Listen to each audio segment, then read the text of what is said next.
Hi guys, and welcome to my channel. In this tutorial I will show you how you can make this railway top, which is worked in Tunisian crochet, and I really hope you'll like it, and I really hope you'll enjoy this tutorial.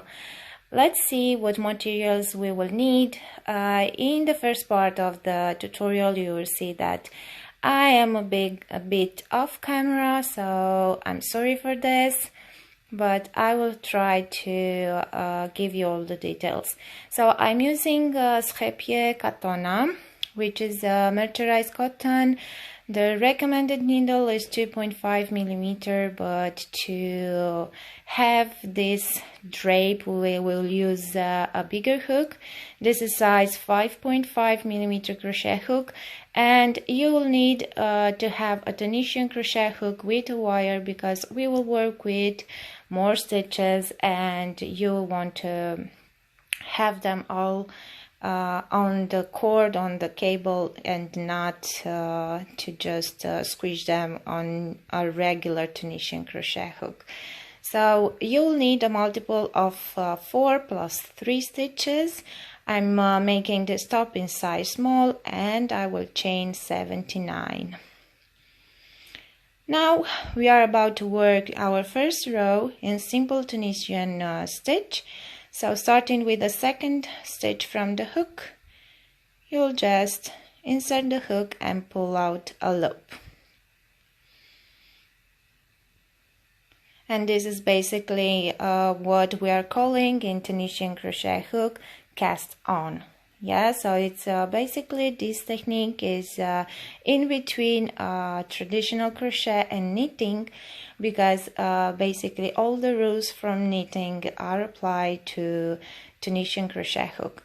So we will continue to cast on all the stitches, and now we will do the turning row.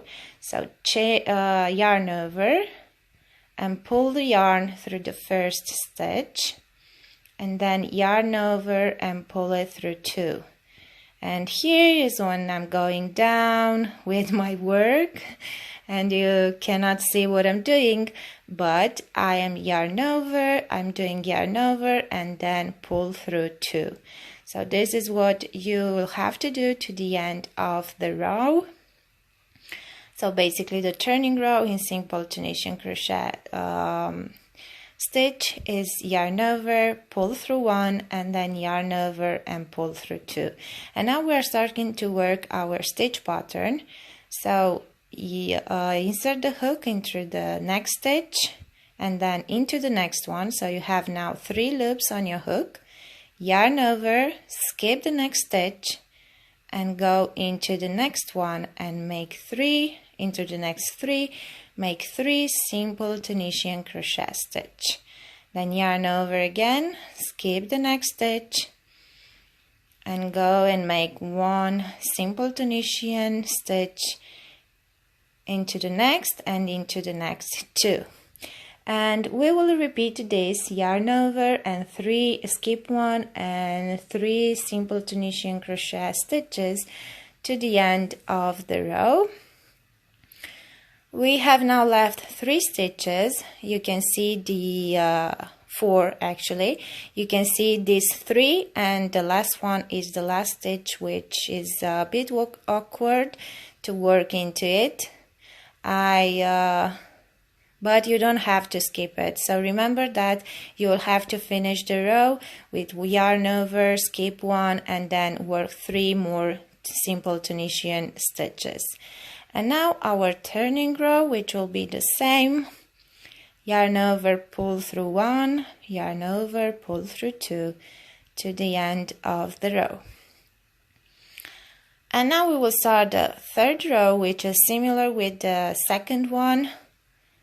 So work the first 2 simple Tunisian crochet stitches and then yarn over, and we will skip that space and then go into the next 3 stitches that we have, and then again yarn over, skip that space and going into the next 3.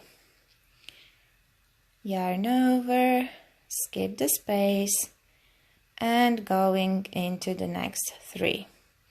And we will repeat this row. Basically, this is the main stitch pattern of our t-shirt, of our top, and you will have to repeat this row until you will have in total 50 rows.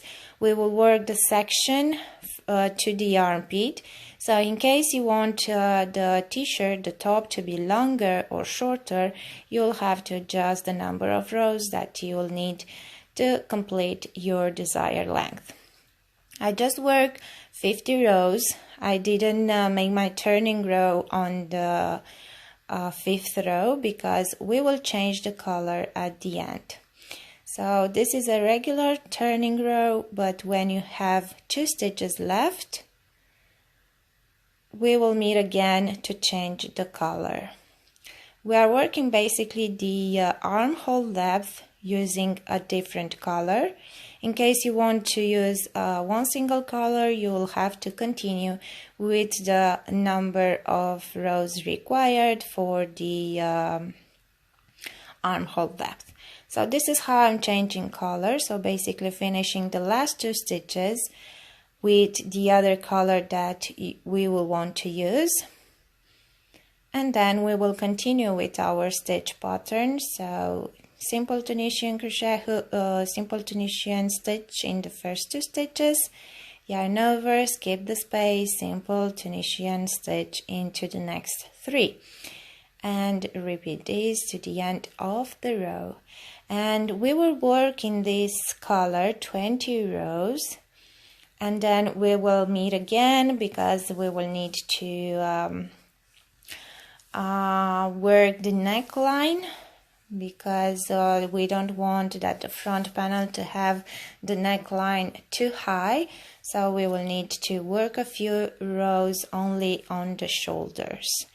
So let's go forward with this row, and now the turning row, which is the same.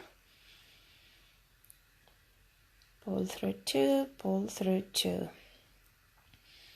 It's important to use a bigger crochet hook than the one recommended on the yarn label in the Tunisian crochet when you want to work a garment, because this will give you a nice airy drapey fabric in the end.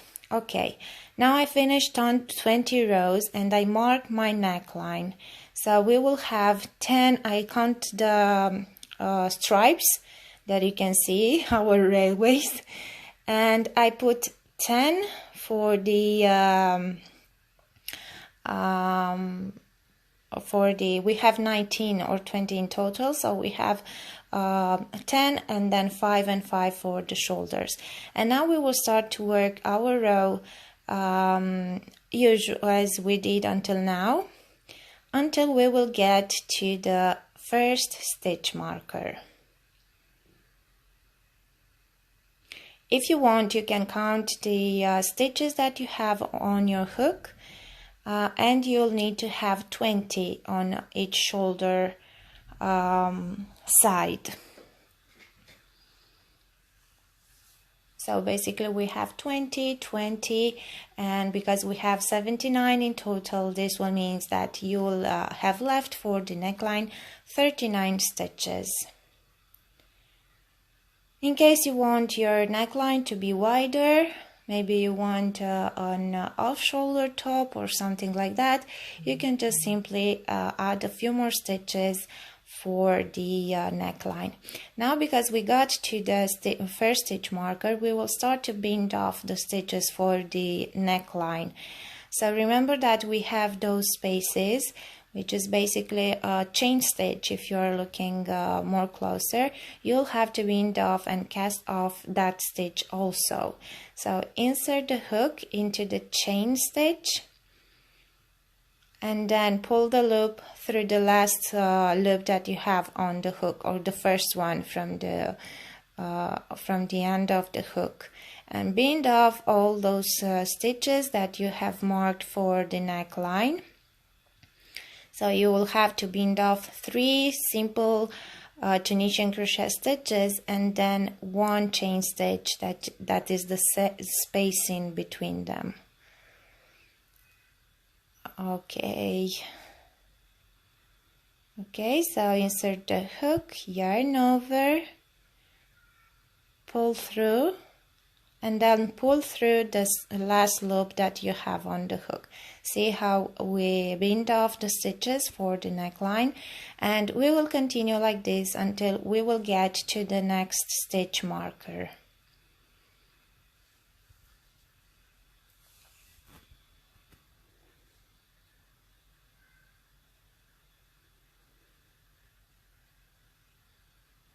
Okay, now that I got to the stitch marker almost, I still have my chain space here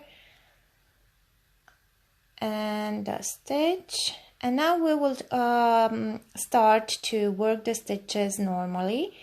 So basically where you have a space, a chain space, yarn over and skip it, and let the stitches, the loops on your hook.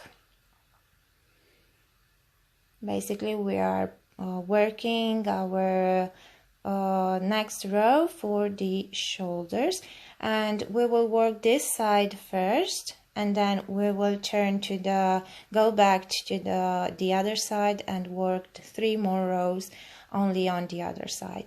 So now I will just finish this row, and then we will see how we will do the next part. So basically now we will gonna do the turning row, but only on the stitches that we have in this side of our hook. So we are not thinking about the other ones. And we will work 3 rows in total. So this will be the first one. And then we will do 2 more rows, following the same stitch pattern that we work it until now with our t-shirt.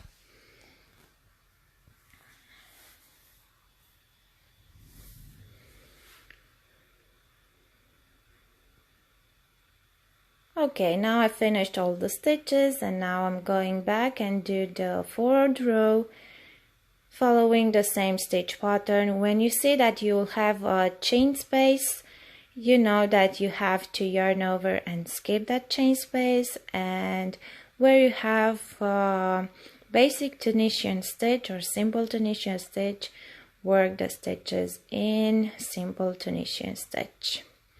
And we will do 3 rows in total, and then we will bind off these stitches that we have over here. Let's do it right now. So I finished these 3 rows, and I insert the hook, pull out a loop, and pull the loop through the loop that you have on your hook. Again, go into the chain space also, because you want to bind off that stitch also, because otherwise you will do a decrease, and we don't want to do that. We want to have the same number of stitches. So go into the chain space also.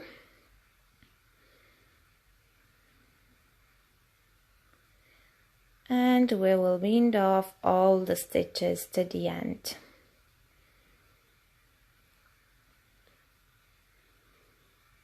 Now that you are at the end, just chain 1 and you can cut the yarn. If you want to leave a long tail, because you can use it to sew the 2 pieces together, to stitch the 2 pieces. And now we are going back to the other side, the other shoulder, where we have the stitches on our hook now, and we have to do the turning row.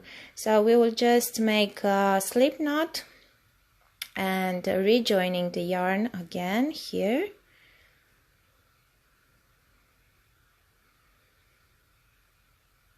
And then we will do the finish row, the turning row on these stitches.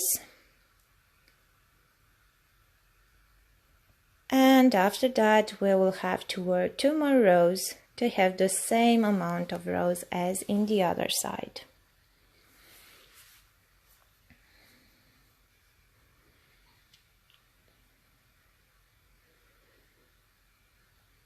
As I said at the beginning, this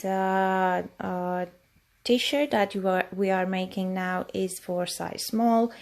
If you want to work this t-shirt in bigger sizes, you can find on my blog the pattern for sizes up to 5x large.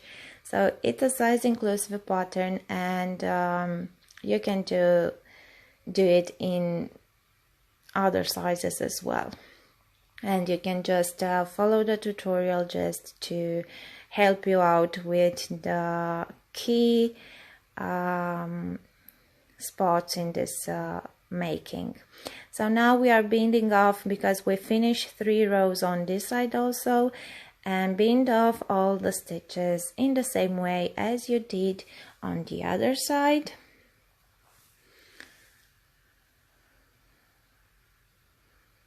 And when you're done, just chain 1 and leave a long tail to use it when you will stitch the 2 pieces together on the shoulders.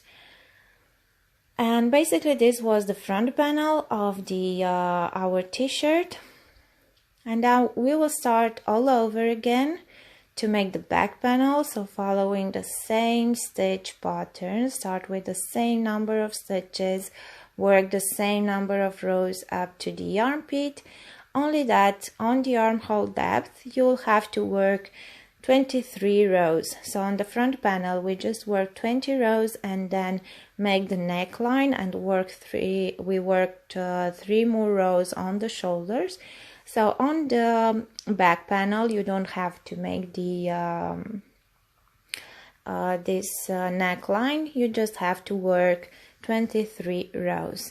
And after we finish both sides, we can start assemble our t-shirt, our top. I changed the color exactly where the armpit will be, so it will be easier to figure out where you have to sew the pieces together and from where to where. So now I'm starting with the shoulders.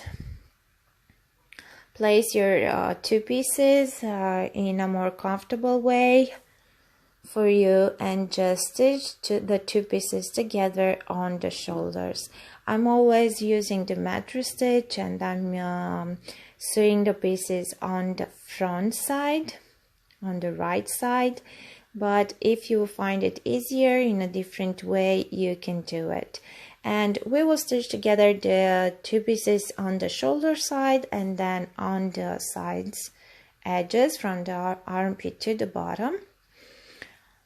And then we will meet again to make our final touches for our t-shirt. Okay, so I'm done with assembling the 2 pieces together. And now we will use some traditional crochet to make our edges. I will use this time a 4mm crochet hook, and I will start with the sleeves. Using the contrasting color, so the darker color, we will just rejoin the yarn to the armpit, and we will work a few rows in single crochet. I think I did 4 or 5. But you can do as many rounds as you want until you have the thickness that you want for this part of the sleeve. So we are doing basically 1 single crochet into each side row or stitch that you have. So it's nothing too complicated. If you are working looser or tighter, you can adjust the crochet hook just to have the single crochet looking nicer by working only 1 single crochet into each stitch. So this is my first round, and I will work 4 more for the sleeve, and we will do the same border for the other sleeve, then the same border or edging on the bottom hem, only that on the bottom you will use the contrasting color, so this lighter teal, or I don't know, it's called Jade, the color. So this is my sleeve edging. So do the same on the other sleeve on the bottom, and then on the neckline I just did 2 rows because I don't want to make the collar too high. And basically this is it. After that you only have to wave in all the ends that you have and block it and wear it with pleasure. Hope you enjoy it and see you next time.